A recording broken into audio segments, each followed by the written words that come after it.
Ayun, happy 60th birthday nga pala kay Tatay Ambet. Ayan, na-surprise ka ba? Maski rin ako na-surprise. Ayan. Maraming salamat nga pala una kay Lord na ikaw ang binigay niya sa amin para maging tatay ko. Para maging tatay namin 7 magkakapatid at maging lolo ng mga apo mo. Napaka-bless naming lahat. Dahil binigyan kami ng napakatapang, napakabait, napaka-asikaso, yan, na tatay. Ikaw ang pinaka-the best at superhero namin.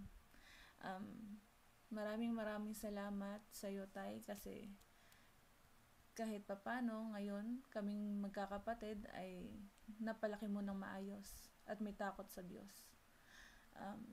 Tay, alam ko ngayong gabi napakasaya mo.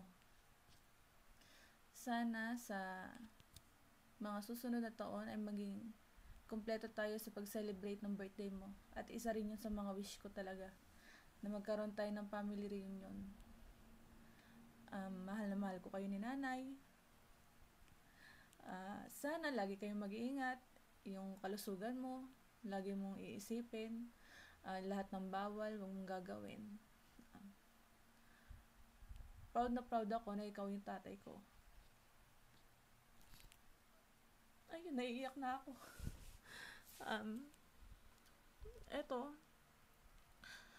Sana pagbigyan pa kayo ng magandang pangangatawan at maging malayo sa kahit anumang karamdaman. Ano pa ba? Maraming salamat sa paggabay mo at napakabuti mo. Ikaw ang nagbigay sa amin ng pagkakataong mabuhay sa mundo dahil kung wala ka, syempre wala din kami. Hindi kami buo kung wala ka. Kaya tatay, ngayon, gusto kong magpasalamat sa iyo at hindi sapat ang salitang salamat sa lahat ng sakripisyo na ginawa mo sa amin. Miss na kita. I love you.